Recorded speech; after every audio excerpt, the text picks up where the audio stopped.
Okay, let's talk a little bit about measuring.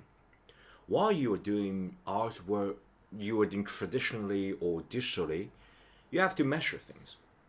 So you might see some of the artists that are doing something like this. Okay, it's a pretty cool. I think I love this. It's like the coolest thing I've ever think for artists. It's like doing something like this. Okay, and doing something like this. So what heck are they doing? Why they are doing this? Are they just got some pose and try to be you know like dashing, or is there like actually functional ways of doing things? So let me explain.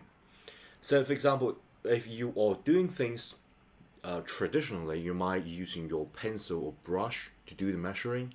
That is kind of we got some mathematics behind it, because basically it's that like you see things like really far away, okay, and that's you proportionally like change that, because everything you see is on your eyes. So basically, so you can sort of treat this at point. So it's like a triangle, okay? So triangle here, and proportionally going down here, you put a pencil here, so you can like mark that the proportional change to a specific mark on your pencil. So this top will be at the edges, whether it's top or side of the object you want to measure, and then you just proportionately shrink it to the size of the pencil. That's basically the logic behind it. And in order for this to work, you have to fix that proportion. What do I mean by that? Let me show you. So, for example, if you are measuring like this, the first time you measure like this. The second time you measure like this, okay, and then you measure like this, it won't work. The proportion will change. So the trick here is to make the arm as straight as possible, and you have to make it like as flat as like a this is like a 19-degree angle here, and I prefer to use my right eyes because this is much more, you know, straight way of looking at things. Okay, so like you are aiming using a gun, aiming at the enemy, something like this. So that's the pose that I can replicate every time, and with a little margin of error. Okay, I won't like do this first time, do other that time, because my arm is fixed.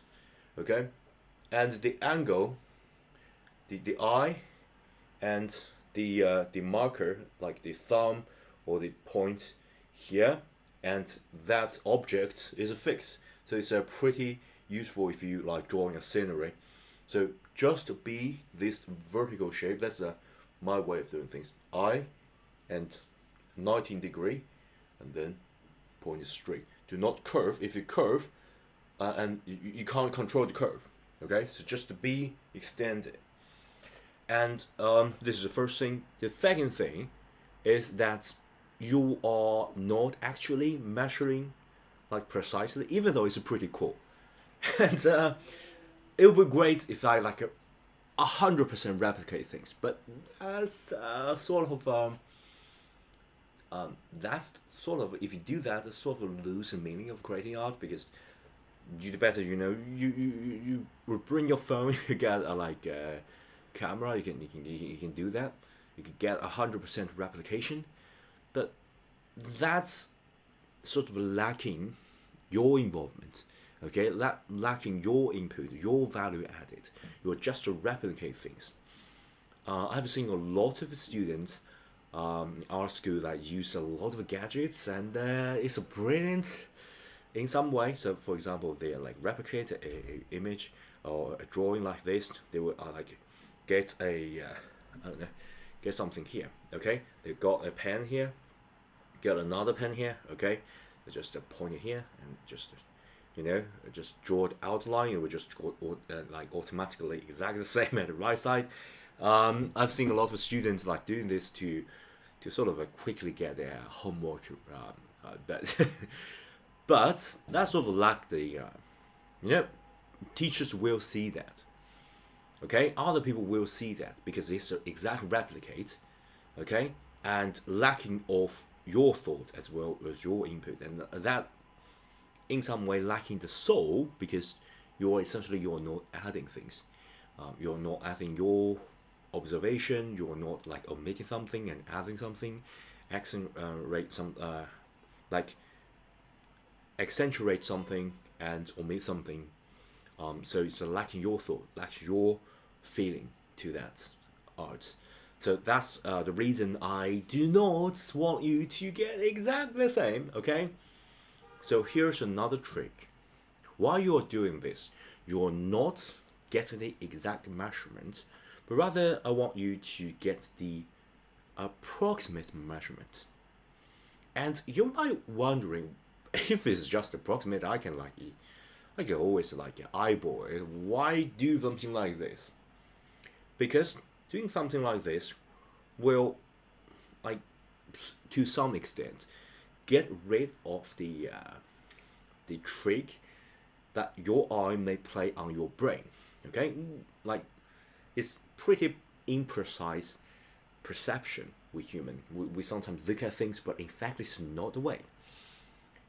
And it become pretty easy for you to get the perception, okay, in your brain out rather than what's been happening. So that will result in the thing that even though you add a little bit your thought, your value, but that does not look like the original things. I don't want that. Okay, at least you're going to reference something of it and then adding value, but you do not like completely get things wrong, like anatomy wrong, like that just don't make sense. You don't want to do that. So my experience is that you use this to get the proportion right. Just the measuring, not the size, but rather the proportion. So the angle, proportion, whether it's symmetric or not, okay? This part is taking how many of the percentage, how many percentage of the whole, okay? Get the proportion approximately correct, and you're good to go. So, I'm going to quickly explain this by using a like a bird view camera on my desk, so I can quickly demonstrate how you can quickly grab some of the real life projects, and I'll do a sort of fake demo of measuring because I don't have the equipment to actually like record me here and measure some place far away. So I was just measuring a small object. But nonetheless, I want you to, I want to show you the whole process of measuring, because basically, if I'm like pointing this object, you just imagine this is pretty big and you like it's in your eyes and you're far away, but in your eyes this is this big, and then I'm going to measure like this. So just imagine this pretty big object but pretty far away, because I can't possibly record that using my current equipment. So I will just do a like everyday object, put it on the table, like a real object on the table, on the canvas, if you will, and measure like this, and I will do the exactly kind of replicate, but also adding some of the observations as well as some characteristics. Okay, see you next video.